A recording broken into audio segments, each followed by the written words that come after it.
প্রতিদিনই তোমাদের সাথে সকাল থেকে ভিডিও শুরু করি। শরীরের অবস্থা ভীষণ খারাপ, সেই কারণে সারাদিন ভিডিও করতে পারিনি। এখন একটু সুস্থ আছি, তাই ভাবলাম তোমাদের সাথে আজকের ভিডিওটা শেয়ার করি। আমি সুস্থ, কিন্তু আমার মা ভীষণ অসুস্থ, সেই কারণে তোমাদের সাথে সারাদিন কোনো ব্লগ শেয়ার করতে পারিনি। সারাদিন কাজবাজের মধ্যেই কিন্তু আমি ছিলাম। গুড ইভিনিং বন্ধুরা, কেমন আছো তোমরা সবাই? আশা করি ভালো আছো, সুস্থ আছো। আমিও ভালো আছি, সুস্থ আছি, কিন্তু আমার বাড়ির লোকজন বেশি ভালো নেই। মায়ের শরীর ভীষণ খারাপ। আমি সারাদিন কোনো রকম ব্লগ করিনি, কারণ সারাদিন কাজকর্ম এসব করতে করতে আমার আজকে দিনটা চলে গেছে। এর মধ্যে তো আমারও বেশি একটা শরীর ভালো না, তো এই সব কিছু সামলে উঠতে পারিনি, তাই আর ব্লগ করা হয়ে ওঠেনি। সারা দিনের মধ্যে মায়ের কাছে বেশিরভাগ ছিলাম, আর মায়ের শরীরটা ভীষণ খারাপ। ওইদিকে মাকে স্যালাইন লাগানো হয়েছে, মা ঘরে শুয়ে আছে টিভির ঘরে। আর সন্ধেবেলায় ডাক্তার এসেছিলো, মামাকে ফোন করলাম ঝটপট করেই, অবস্থাটা খুব খারাপের দিকে যাচ্ছিলো। ঝটপট করে ফোন করাতে তাড়াতাড়ি মামা এলো, এসেই মাকে স্যালাইন লাগিয়ে দিয়েছে। মার হয়েছে কি জানো, মার হঠাৎ করেই পেটের প্রচুর গন্ডগোল শুরু হয়ে গেছে। প্রচুর বলতে প্রচুর গন্ডগোল শুরু হয়ে গেছে। দিনে প্রায় 7-8 বার চলে গেছে বাথরুম, টয়লেটে চলে গেছে 7-8 বারের মতো। খুব অবস্থা খারাপ, আর মাথা ঘুরছিল, শরীর ভীষণ খারাপ লাগছিল। তো ভাবলাম যে ওষুধ তো খেয়েছে মা, 3 ডোজ ওষুধ খাওয়া হয়েছে, তবুও কমছিল না, শরীরটা একদম দুর্বল হয়ে গেছে, মাথা টাথা ঘুরছিল। তো সবাই বললাম যে না, স্যালাইনটাই নিয়ে নিই, স্যালাইনের সাথে কতগুলো ইঞ্জেকশন পড়লে শরীরটা ভালো হয়ে যাবে। এখন আমার এই অবস্থা যদি মা বিছানায় পড়ে থাকে, আর পেছন দিকে সামলানোর মতো লোক পাবো না, মানে কখন কি হয়ে যায় বলা যায় না, সেই টাইমটাতে তো লোক পাবো না। তো সেই কারণেই মাকে স্যালাইন দিয়ে তাদের সুস্থ হতেই হবে। এদিকে সন্ধেবেলায় দেখো কত বাসন কুসন জমেছে। সবাই এলো, চাটা করে দিলাম। মামা এসেছিলো, মামি এসেছিলো, দাদা এসেছিলো, আমার যে মাসির ছেলে ওই দাদাও চলে এসেছে বৌদিকে নিতে। তো দাদা এসেছিলো, তো সবাই মিলে চাটা খাওয়া হলো। ওইদিকে এখন একটা মামা ঘরে বসে আছে, ওই মামাটা হচ্ছে আমার জলছিটা, মানে মায়ের জলছিটা ভাই, সেই মামাটা এখনও ঘরে বসে আছে। টোটালি আমার সন্ধেবেলায় প্রায় 14 কাপ চা করা হয়ে গেছে। সবাই এলে আমাদের বাড়ি থেকে চাটা মাস্ট, চাটা দিতেই হয়। এখনও কিছুটা পরিমাণ চা রয়ে গেছে, এখানে দেখো, যদি কেউ আসে আরেক কাপ দেওয়া যাবে। আর এখন রাত্রে রান্না করতে এসেছি, এখানে রেখেছি মায়ের জন্য স্যালাইন জল, বেশি করে লবণ, কম করে মানে বেশি করে চিনি আর অল্প করে লবণ দিয়ে স্যালাইন জলটা করেছি। তো মা বলছে এখন খাবে না, এখন স্যালাইন চলছে তো এখন খাবে না। দুপুরবেলা রান্না টান্না সব কিছু করেছিলাম, সব কিছু সামলাতে আমি ভিডিও করতে পারিনি। এদিকে দেখো করেছিলাম মাছের ডাল, এখানে মায়ের জন্য মুসুরির ডাল মামি পাঠিয়েছিল, আমি আর রান্না করিনি। মামি বলছিল তো শরীরটা ভালো না, এই অবস্থায় রান্না করতে হবে না। আর ভাই ভাত নিয়ে যে এগুলো ফেলেছে, ভাই আমার নিজেই ভাত নিয়ে খায়, সেই কারণে এগুলো ফেলে দিয়েছে। আর এখানে করেছিলাম, বাবা শাটি মাছ এনেছিল, শাটি মাছের ঝুড়ো, আর এখানে হচ্ছে বাঁধাকপির ঘন্ট আর ভাত। তো চলো তোমাদের সাথে সাথে আমিও দেখে নিই ভাতের পরিমাণটা কতটুকু, ভেতরে কি আছে আমি নিজেও জানি না। ভাতের পরিমাণ অতটুকু আছে। একবার ভাবছি যে আমাদের 3 জনের হবেও না, তো একবার ভাবছি রুটি করে নেব। তো রুটি করে নিই, সবাই রুটি খেতে বাড়িতে ভালোবাসে, রুটিটাই করে নিই ঝটপট করে। আর মায়ের জন্য একটু আতপ চালের ভাত করব। আমার ভাই যদি ভাত নিয়ে খায় না, ভীষণ নোংরা করে। আজকে এগুলো আমার পরিষ্কার করার একদমই সময় নেই। তোমরা হয়তো অনেক কিছু বলবে, দেখো ছেলে মানুষ ভাত নিয়ে খেয়েছে, এটাই বেশি, তাই না? আমার শরীরটা ভালো নয় বলে ও কিন্তু অনেক কাজ করছে। এদিকে করবো এখন রুটি, আর মায়ের জন্য অল্প পরিমাণে আতপ চাল প্রেশারের মধ্যে বেশি করে সিটি দিয়ে রান্না করব। সকালবেলা মা মুসুর ডাল দিয়ে খেয়েছে, আর তারপর দিয়েছিলাম 2টো বিস্কুট আর স্যালাইন জল। এটা নিয়ে কিন্তু 4 গ্লাস স্যালাইন জল মা খেয়ে নিল। চা করতে করতে দেখো চা পড়ে এরকম অবস্থা। আগে জায়গাটাকে মুছে পরিষ্কার করে তারপর আমি রান্না বসাবো। মার শরীর ভালো থাকলে এগুলো আমার কিছুই করতে হয় না, একদম নাজেহাল হয়ে গেছে মার শরীরটা। এতটুকু আমি করতেই পারবো, এটা কোনো ব্যাপার না। মাকে খুব তাড়াতাড়ি এই মুহূর্তে সুস্থ হতে হবে, কারণ এর মধ্যে আমার অনেক অসুবিধে দেখা দিয়েছে। এই অসুবিধেগুলো মানে এত পরিমাণ অসুবিধে দেখা দিয়েছে, আমার এই কয়েকদিনের মধ্যে হয়তো হসপিটাল গিয়ে ভর্তি হতে হয় কিনা জানি না। পারি না গো আগের মতো আর এত কিছু পরিষ্কার করে কাজ করতে পারি না, শরীরটা দেয় না। মা থাকলে তো, মা সুস্থ থাকলে মাই সব করে নেয়, আর অসুস্থ বলে এইভাবে করতে হচ্ছে। যতটুকু ভাত আছে অতটুকু দিয়ে হবে না, তুই ভাবছি যে না রুটিটাই করে নিই। কালকে আমাদের আটা এনেছে, রেশন থেকে আটা তুলে নিয়ে এসেছে, আর আজকে করবো রুটি। রুটি খেতে সবাই ভালোবাসি, আমিও, বাবাও, মাও। মা তো খাবে না রুটি, মাকে দেবো রাত্রেবেলায় আতপ চালের ভাত। তো চলো এটা দিয়েই হয়ে যাবে, আর লাগবে না। 3 জনের রুটি, 3টে করে খাবো। এই যে হচ্ছে আটা, এখন তাড়াতাড়ি করে রুটি করে নেব। বাবারও নাকি খিদে পেয়ে যাচ্ছে। বাবাও মা আজকে দুপুরবেলায় খায়নি, ধান বানতে চলে গেছিলো, ধান বেঁধে চলে এসেছে, দুপুরবেলা খাইনি, কিছুই খাইনি। ভাত খেতে বলেছিলাম, তো বলছিল আজকে দেরি করে খাওয়া হয়েছে, সকালবেলা খিচুড়ি খাওয়া হয়েছিল, সেই কারণে তোমাদের সাথে আজকে সারাদিন কিছুই শেয়ার করতে পারিনি। বাড়িতে একদম অসুস্থ থাকলে টোটাল বাড়ির কাজ সামলাতে আমি নাজেহাল হয়ে পড়েছি। তো চলো আমি ঝটপট করে রুটিটা বেলে নিই, পরে তোমাদের সামনে আসছি। কিছুটা পরিমাণ আতপ চাল ভালো করে ধুয়ে নিয়েছি, অনেক কবার ধুয়ে নিলাম, একদম পরিষ্কার হয়ে গেছে। আর একজন খাবে তো, শুধু মা খাবে, এতটুকু দিয়ে হয়ে যাবে। এখানে দিয়ে দিলাম জল। তো চলো চালটাকে দিয়ে দিই, একদম অল্প পরিমাণে চাল, শুধু একবার খাবে মা। সারাদিন তো সেরকম বেশিরভাগ বিস্কুটই খেয়েছে। আতপ চালের ভাতটা হয়ে গেলে একটু লবণ দিয়ে দিই এটার মধ্যে, লবণটা দিতেই ভুলে গেছি, তাহলে তাড়াতাড়ি সেদ্ধও হয়ে যাবে, আর ভাতের মধ্যে পড়ার লবণটাও দিতে হবে না। তো চলো এখন এটাকে ঢেকে দিই, এটা হতে হতে আমি এদিকে তাড়াতাড়ি ঝটপট করে রুটিগুলো করে নিই। চলো তোমাদেরকে দেখাই মায়ের অবস্থাটা। আজকে প্রায় 2 দিন থেকে মায়ের পেটের অবস্থা বেশি ভালো নয়, কিন্তু মা আমাদেরকে কিছু বলেনি, কারণ জানতো এখন বললে আমরা অনেক কষ্ট পাবো, আর এই সময় কিন্তু মায়ের যদি খুব খারাপ অবস্থা হয় খুব রিস্ক হয়ে যাবে। দেখো আজকে কিন্তু মাকে স্যালাইন দেওয়া হয়েছে, আর এই ভিডিওটা করতে গিয়ে আমার ভীষণ খারাপও লাগছিল যে ভিডিওটা আজকে তোমাদের সাথে শেয়ার করছি। জানো মা বাবার কিছু হলে না সেটা সহ্য করার ক্ষমতা আমার নেই।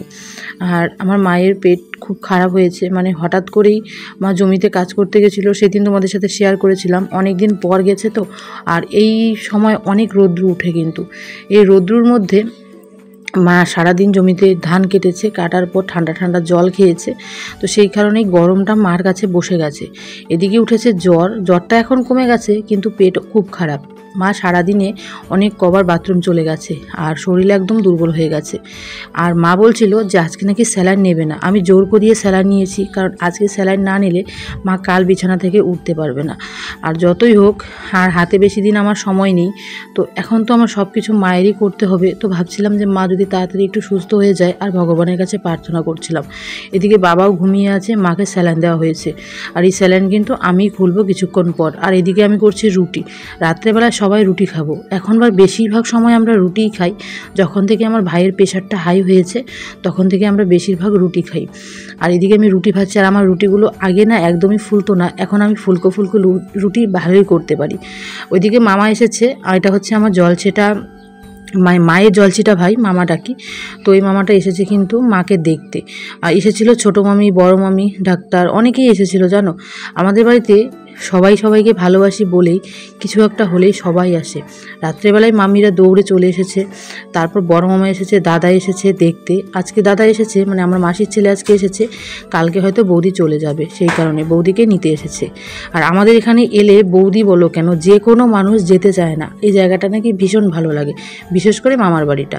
তো এদিকে আমি কিন্তু ফুলকো অনেকগুলো রুটি করে নিয়েছি, সবাই 3টে-4টে করে খাবো, তো সেই কারণে কিন্তু অনেকগুলো রুটি হয়ে গেছে। আমি ভাবলাম মামাও হয়তো খাবে, কিন্তু মামা বলছিল যে আজকে নাকি খাবে না, তো সেই কারণে মামাও খায়নি। আর রুটি করতে করতে দেখো আমি প্রত্যেকটা রুটি সুন্দরভাবে ফুলাতে পারছিলাম। আর ফুলকো রুটি কিন্তু বেশ ভালো লাগে, আমি রুটি করতে ভীষণ ভালোবাসি, যেটা আমি প্রত্যেক সময়ই মাকে বলি, রুটি করলে বাড়িতে আমি করি, কারণ আমার মা রুটি করলে না ফুলতে চায় না, আর আমি রুটি করলে প্রত্যেকটা রুটি ফুলকো হবে, আর ভীষণ টেস্টি হয়। আমার বাবা বলে আমি রুটি করলে নাকি সেগুলো নরমও বেশি হয়, খেতেও নাকি মজা। তো আমি প্রত্যেক সময় আমি করার চেষ্টা করি। দেখো একটু একটু করে রুটিগুলোকে টিপে টিপে ফুলিয়ে দিচ্ছি, বেশ ভালো লাগে তাই না বলো? তো চলো, রুটি কিন্তু খাওয়া হবে, দুপুরের কিছু সবজি আছে সেই সবজি দিয়ে রুটিটা খাওয়া হবে। আর রুটির জন্য অন্য কিছু করব না, ডিমের ঝোল আছে, আর আছে বাঁধাকপির ঘন্ট, তার সাথে আছে শুকনো মাছের চাটনি, আর কি যেন আছে আমি নিজেও জানি না, এখন ভুলে গেছি। তো এইদিকে কিন্তু মায়ের জন্য বসিয়ে দিয়েছি আতপ চালের ভাত। অনেকেই বলছিল যে এই সময় নাকি আতপ চালের ভাত খেলে পেটটা একটু ঠিক হবে, তো যে যেটা বলছে সেটাই মাকে খাওয়াচ্ছি। এদিকে মায়ের জন্য আতপ চালের ভাত, আর এদিকে বাবার জন্য রুটি বেড়ে দিচ্ছি। আমার বাবাকে রুটি ছিঁড়ে দিলে 5টা খেতে পারে, আর রুটি আস্ত দিলে 3টের বেশি খায় না, কারণ খুব চালাক জানো। আর বাবার থেকেও আমি কম চালাক না, আমি 5টা রুটি ছিঁড়ে ছিঁড়ে দিয়েছি। 5টা রুটি খেলে তো পেটটা একটু বেশি ভরবে, তাই না বলো? অনেকক্ষণ পর তোমাদের সামনে চলে এলাম বন্ধুরা। কালকে ভিডিওটা আমি এন্ড করতে পারিনি, শরীরটা ভীষণ অসুস্থ ছিল। তোমরা আমার চোখ মুখ দেখে বুঝতে পারছো যে শরীরটা আমার খুবই খারাপ। তো ভাবলাম যে আমি কালকেও সারাদিন কোনো তোমাদের সাথে ভিডিও আমি করিনি, আর ভিডিও ছাড়িও না কালকে। আর আমার শরীর ভীষণ অসুস্থ, সেই কারণে তোমরা অনেকে আমাকে কমেন্ট করে বলছো তুমি কি হসপিটালে ভর্তি হয়ে গেছো। আমি হইনি ভর্তি এখনও। আজকে আমি ডক্টরের কাছে যাব। এখন সকালবেলা আমি ভাবলাম যে ভিডিওটা এন্ড করি, আজকে যাব। আর আজকে ভর্তি নেয় কি না সম্পূর্ণটাই ডাক্তারের উপরে, গিয়ে দেখি যেরকম অবস্থা হচ্ছে যে এখন কি বলে। আর আমার ইউএসজিটাও করা বাকি রয়ে গেছে, একদম লাস্ট ইউএসজি যেটা হয়। অনেকেই বলেছে দিদি তোমার কত মাস চলছে? এটা আমার 36 মাস চলছে, প্রায় শেষের দিকে। আর 3 দিন গেলে 37 মাস পড়ে যাবে। আর তোমরা অনেকেই আমাকে সেদিন কমেন্টে বলেছো তুমি বেশি বোঝো বেবির নড়াচড়া, এগুলো মুভমেন্টগুলো। হ্যাঁ, আমি একটা কথা তোমাদের বলি, এগুলো জানি এগুলো খারাপ, কিন্তু আমাকে ডাক্তার এখান থেকে ফোন করেছিলাম। আমাকে প্রথমত বলল যে এতটুকু ঘাবড়ে যাওয়ার কিছু নেই, এরকম হয়, অনেকেরই হয়, কিন্তু তুমি সব থেকে বেশি, তোমার যখন এমন হয়েছে তুমি 2-3টা জিনিস খাও, এই 2-3টা জিনিস খেলে তোমার বেবি নড়াচড়া ডেফিনেটলি করবে, আর যদি না করে তুমি চলে আসবে। তো আমাকে বলেছিল ঠান্ডা জল খেতে, একদম ফ্রিজের ঠান্ডা জল, নাহলে আইসক্রিম খেতে বলেছিল, নাহলে মিষ্টি জাতীয় জিনিস খেতে বলেছিল। তোমরা যে কোনো সময় দেখবে মিষ্টি জাতীয় বেশি একটু খেলে কিন্তু বেবি খুব নড়াচড়া করে, এটা আমি অনেকবারই টের পেয়েছি। তো আমাদের ফ্রিজে ঠান্ডা জল ছিল, একদমই ঠান্ডা জল, তো সেটা খেয়েছিলাম, খাওয়ার পরেও সেরকম কিছু হচ্ছিল না। তারপর মিষ্টি জাতীয় জিনিস খেয়েছিলাম, বাবাকে বলেছিলাম বাজার থেকে মিষ্টি নিয়ে আসতে, একদম মিষ্টি শিরা দুটোই খেয়ে নিয়েছিলাম আমি। তারপর অনেকক্ষণ পর বেবি নড়াচড়াটা হয়েছিল। আমার মনে হয় যে এই যে বেবিটা একটু বড় হয়ে গেছে, অনেকেই বলেছো যে বেবিটা একটু বড় হয়ে গেছে না, সেই কারণে নড়াচড়াটা তুমি বুঝতে পারোনি। হ্যাঁ, এটাই হতে পারে, কারণ সেই দিন আমি খুব ভয় পেয়েছিলাম। এখন এই সমস্ত জিনিস নিয়ে রিস্ক নেওয়া তো একদমই ঠিক নয়। আমি জানি এই সমস্ত জিনিস নিয়ে রিস্ক নিলে আমারই খারাপ হবে, কিন্তু আমি যখন সেখানে ফোন করেছি আমার সব রেডি, আমার অ্যাম্বুলেন্স রেডি, আমার সেন্টারে দিদিমণি যে আছে ওনাকে আমি ফোন করেছি, আমাকে বলেছে এই কাজগুলো করো, দেখবে ডেফিনেটলি নড়বে, আর যদি না নড়ে তারপরে তো আমরা নিয়েই যাবো তোমাকে। আমার মাও রেডি এদিক থেকে আমাকে নিয়ে যাওয়ার জন্য, সবাই রেডি হয়ে আছে যে না আমাকে নিয়ে যাবে, কিন্তু আমি বলেছিলাম যে না আমি একটু দেখি, এখন চলে গেলেই হয়ে যাবে। আর আমার সেরকম পুরোপুরি সপ্তাহটাও শেষ হয়নি। আর তোমরা বলেছো বেবি অনেকদিন পেটে থাকলে পুষ্টি পায়, এই কথা তোমাকে কে বলেছে? একটা কথা তোমাদের বলি, তুমি 8 মাসে একটা বেবি জন্ম দাও আর তুমি 10 মাস পূর্ণ করে একটা বেবির জন্ম দাও, দুটোর মধ্যে কিন্তু অনেক তফাৎ আছে। আমার 9 মাস হয়তো সামনেই 10 মাস পড়বে, আর 4 দিন পরেই 10 মাস পড়বে। তো যত দেরি করে বেবিটাকে আমি জন্ম দেবো ততই বেবিটা ভালো হবে, এটা অনেকেই বুঝতে পারো না যে হ্যাঁ এইটা কেমন করে তুমি বাইরে এনে কি ওনাকে পুষ্টি খাওয়াতে পারবে না। আমি নিজে যেটা খাবো সেটা আমার বেবিটা পাবে না, শুধু বেস্ট মিল্কই পান করবে। এগুলো আমি তোমাদের বুঝিয়ে পারবো না, আমি সম্পূর্ণটাই ডাক্তারের পরামর্শ নিয়েছি। আর আমার কিছু একটা হলেই, ছোটো একটা কিছু হলেও আমি কিন্তু সেখানে ফোন করি, কারণ তোমরা অনেকেই জানো আমার ব্লগ যারা দেখো যে ডাক্তারের ওখানে যারা আছে আমার খুবই পরিচিত, তো তাদেরকে আমি ফোন করি, তারাও ডাক্তারের সাথে পরামর্শটা নেয়, নিয়েই আমাকে বলে যে এটার পর এটা কর, এটার পর ওটা কর, করলে তোর ভালো হবে। তো অবশ্যই আমি সেগুলোই করছি যেন আমার ভালো হয়, আমার বেবিটারও যেন ভালো হয়। আমি চাই না কোনো রিস্ক নিতে, আমি চলে গেলেই আমার হয়ে যাবে আমি জানি, কিন্তু আমি চাচ্ছি যে আর কয়েকটা দিন পর হোক। এখন সামনে পূর্ণিমা, তো আমার মনে হয় যে পূর্ণিমার আগে হয়ে যাবে, হাতে বেশি সময় নেই। আজকে আমি ডক্টরের কাছে যাব, গিয়ে দেখি যে কী হয় না হয় বা কত কতটুকু কী করতে পারি, আর আজকে ভর্তি করে কি না। আর আমার সঙ্গে মা যেতে পারবে না, মার শরীরটা ভীষণ খারাপ, নিয়ে যাচ্ছি পাশের বাড়ির বম্মাকে। তো এখানে আমি ডাক্তারের কাগজপত্র সব নিয়ে নিয়েছি। এই হচ্ছে আমার ডাক্তারের কাগজপত্র। এখানে এটা আমি যখন আমার 5 মাস তখন আমি ইউএসজিতে এই যে প্যাকেটটা আমি পেয়েছিলাম, তো এই প্যাকেটটার মধ্যে আমি সব রেখে দিয়েছি। কী কী নিয়ে যাচ্ছি আমি তোমাদের বলি, আর কী কী নিতে হবে আমি নিজেও জানি না, তো তোমরা প্লিজ বলে দিও। হ্যাঁ, প্রথমতই ডাক্তারের যত প্রেসক্রিপশন আছে সেইগুলো, এখানে সব রকম প্রেসক্রিপশন আছে ডাক্তারের, প্রথম থেকে শুরু করে যতগুলো আছে প্রত্যেকটা এখানে আছে।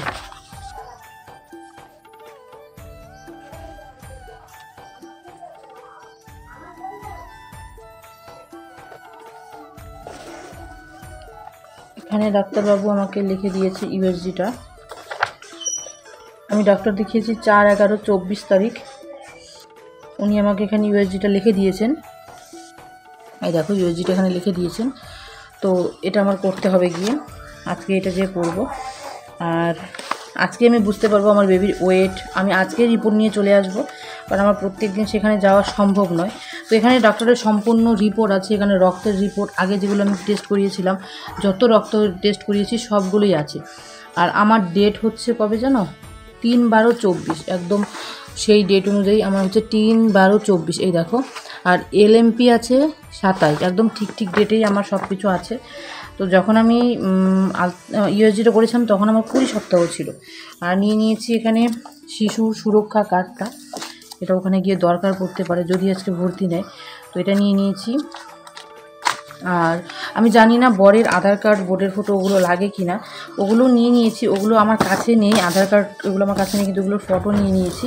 আর এই হচ্ছে আগে প্রথম যে আমি করিয়েছিলাম ইউএসজিটা, এই প্রথমে ইউএসজিটা, এটা আমি তোমাদের সাথে সেরকমভাবে শেয়ার করিনি, করবো সময় হলে অবশ্যই করব, এবং পুরোপুরি দেখানোর চেষ্টা করব। এখনও আমি দেখাইনি, দেখাবো। এখন আমার মনে হয় যে এই জিনিসটা এই মুহূর্তে একটু না দেখানোই ঠিক। আর আজকে যে ইউএসজিটা করিয়ে আনবো সেটাও তোমাদের সাথে সব শেয়ার করব, কিন্তু প্লিজ আমি দেখাবো না, কারণ আমি চাচ্ছি যে আমার বেবিটা আসুক, তারপর আমি তোমাদের সাথে সম্পূর্ণ ডিটেলসে শেয়ার করব। হ্যাঁ, অনেকেই বলো তুমি অনেক কিছু বলে ফেলো, আমি অনেক কিছু বললেও কিন্তু এই ছোটো ছোটো জিনিসগুলো আমি বলিনি তোমাদের। আমার বেবির ওয়েট, আগেরটার বলতে 5 মাসের ওয়েট, এই মাসেরটা আমি দেখি, আমি যতটুকু জানি আমি বলবো, আমি যতটুকু বুঝতে পারি আমি তোমাদেরকে বলবো যে ওয়েট কত আছে। আর তাছাড়াও আমি আমার নিজের আধার কার্ড, ভোটের ফটো ওগুলো নিয়ে নিয়েছি। জানি না এগুলো লাগবে কি না, তোমরা প্লিজ কমেন্টে জানিও। আর তোমরা কমেন্ট করলে আমি আজকে বুঝতে পারবো না এই জিনিসটা, কারণ আমি আজকেই যাচ্ছি, তো তোমরা ভিডিওটা পাবে আজকেই পাবে, একটু দুপুরবেলার দিকে পাবে। তবুও যদি আমি যাওয়ার যেতে আমার দেরি আছে, এখনও সেরকম অনেকক্ষণ দেরি আছে, তবুও আমি চেষ্টা করব যে জিনিসগুলো তোমরা বলবে আমি এগুলো নিয়ে যাওয়ার। প্লিজ কমেন্টে জানিও যে এগুলো নিয়ে যেতে হবে, তাহলে আমি চেষ্টা করব। আমি টোটাল কাগজপত্র নিয়ে চলে যাব ওখানে, আমার যত কাগজপত্র আছে, আধার কার্ড, ভোটের ফটো যা আছে সব নিয়ে চলে যাব। তারপর আমি অপেক্ষা করব তোমরা যখন বলবে যে এগুলো নিতে হবে, ওখানে তোমাকে বলেই দিবে। আর জানি না সত্যি আমি ভয় করছে যে আজকেই আমাকে ভর্তি করে নেয় কি না। এমনিতে শরীরটা আমার দুর্বল হয়ে গেছে। আর একটা কথা, আমার শরীরের থেকে না পেটটা আলাদা হয়ে গেছে, যেটা বেবি হওয়ার কয়েকদিন আগেই দেখতে পারবে মহিলাদের হয়, শরীরটা আগলা দেখা যায়, পেটটা আগলা দেখা যায়, ওরকম হয়ে গেছে। ভীষণ ভয় করছে, কথা তো তোমাদের সাথে বলছি কিন্তু ভীষণ ভয় করছে মনের ভিতরে একটা, যে কি হয়। আর টেনশানে মাথাটা কাজ করছে না। প্লিজ সবাই আশীর্বাদ করো, ভালোবাসা দিও, সব কিছু যেন ঠিকঠাক হয়, ভালোভাবে হয়, আর কিছুই না। তো চলো, এখন আজকের ভিডিওটা এখানেই রাখছি। সবাই ভালো থেকো, সুস্থ থেকো, এভাবে আমার পাশে থেকো। ভগবানের কাছে বারবার করে প্রার্থনা করছি যে জানি না আমি কি বলবো ভগবানের কাছে। ভগবান, একবার চাচ্ছি যে আমার সোনা আমার কোলে চলে আসুক, আরেকবার চাচ্ছি, ভয় করছে আরেকবার। আমি কোনো রিস্ক নিইনি, আমি সবসময় বলি ভগবান তুমি যদি এখন দাও আমি এখনই আমি পেতে রাজি। আর আমার আজকে হোক 10 দিন পর হোক, আমার যে কষ্টটা হবেই। তো প্রত্যেকটা মেয়েরই কিন্তু এই কষ্টটা হয়, এই কষ্টটা সহ্য করে। কিন্তু প্রথম অবস্থায় যারা মা হয় একদম ফার্স্ট, তাদের ভীষণ ভয় করে একটা, যেটা আমি নিজে বুঝতে পারছি, ভীষণ একটা ভয়ের থাকে। আমারও একটা ভীষণ ভয় লাগছে, আমি জানিও না সেখানে কি হবে কি না হবে। আর অনেকের মুখ থেকে অনেক রকম কথা শুনে না ভিতরের মধ্যে একটা ভয় কাজ করে। যেটাই হোক, নর্মাল সিজার যাই হোক, তবুও একটা মনের ভিতরে ভয় কাজ করে। তো আবার খুশিও কাজ করছে। আমি আমার খুশিটা তোমাদেরকে বলে বোঝাতে পারছি না হয়তো, যে কতটা আমি খুশি, আর এটা বলেও বোঝানো সম্ভব না। আর চলো আজকে এখানেই রাখছি, আবার কালকে তোমরা দেখতে পারবে ভিডিও। ডক্টর যা বলবে সবই তোমাদের সাথে শেয়ার করব, সব কিছু তো ডাক্তারের উপরেই না। তো চলো।